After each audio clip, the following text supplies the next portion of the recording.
Kiwedde kano muli mutya abagifollowinga bagitafaali TV nenkwebaza netunga gonya subscribing noniga kyamaanyi era wa SB Forward kyatukwani family ono katubana kutetea understand that the young man comes with a lot of including growing in a few months you will start everything out and run a mistress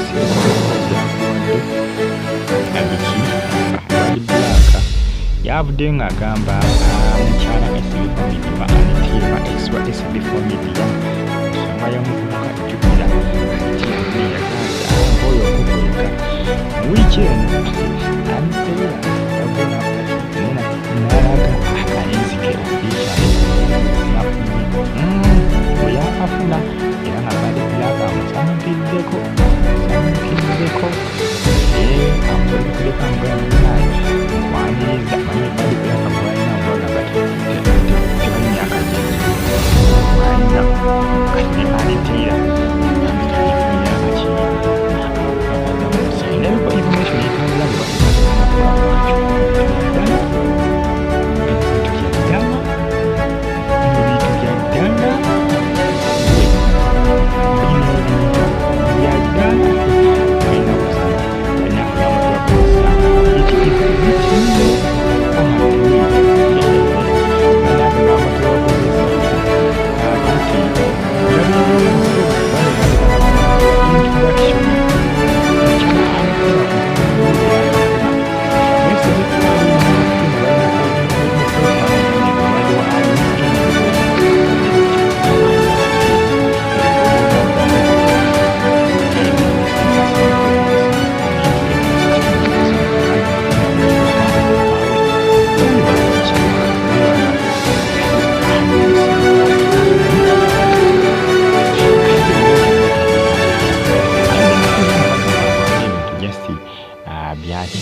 aniteera akola kino kola ki mbukulumya SB family kumwesa soza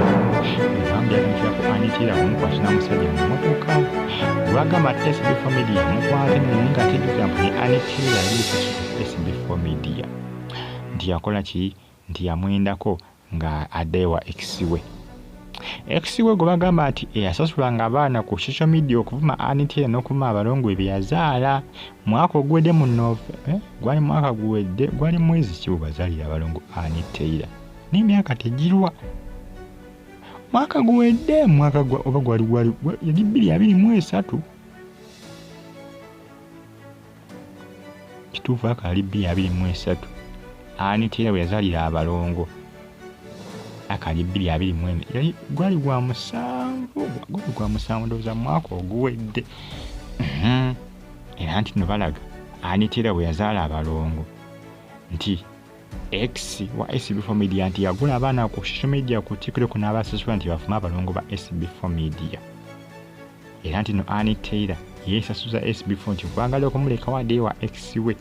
bengi abyogera ku nsonga z'abano naye nga ffe tuba tubitekeko mu maaso tujja kuba tumanya kino kinakizzeeko tujja kukimanya kyonna newankubadde abasinga bagamba nti bali mu kuzannya firimu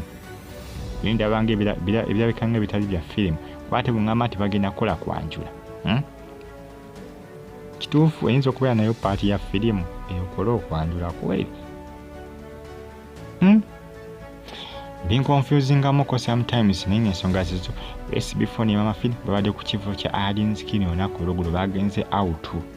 bintu byandibanga bya ddala badi black yavudde n'agamba nti aniteera nkwaniriza mu family SB for pressure gyamutaddeko bitono ojja muwulira it's time tukulwana n'abaana ba P7 ne 4 omusamizi akuwangudde bali black agamba nti omusamizi yawangudde aniteera omusamizi agamba mama fina nti emindi yamufuuyidde mindi eri enkambwe eri enkuwaafu bwe yamufuuyidde oba yakoze yakakana omusajja amulekedde mama fina aniteera akakkane takozesa nnyo busungu kufuna bulenzi nti bunamuleetera buzibu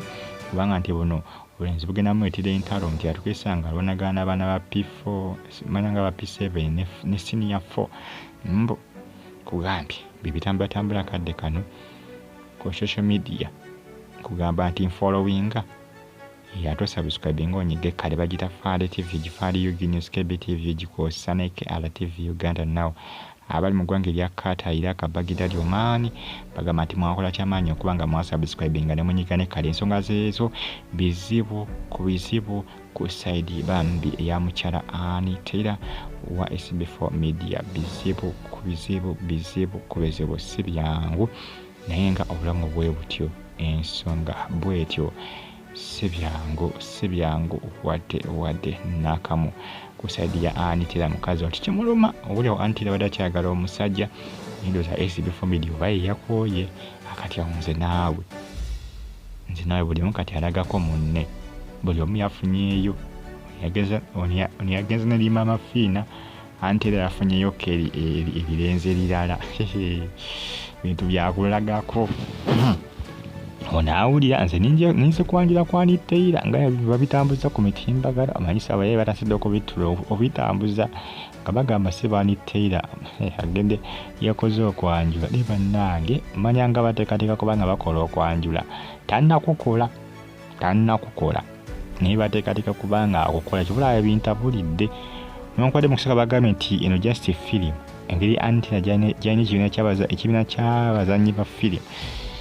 nti yani ba party ya film nda bange ebintu biri serious kyoke ku SB4 yabadagizne bafina out baade wa Aline Skeni Lugogo nako olweggulo byangedde okubanga bi confusing ate kakati nkedde kuli nga bagamba nti ate bali muteekateeka za kwanjula Anitera ateekateeka kubanga akola okwanjula n'omwami gwe yakafuna omulago balimize kubagamba nti nomuntu okuye muvubuka Anitera mukazi mukulu onawo jegena kubanga bikomekera bagira Fale TV jimbe bazembe bulungi like ngo commenting subscribing atonyigene kade mbagala nyo mwena baji following ambe bulungi mwera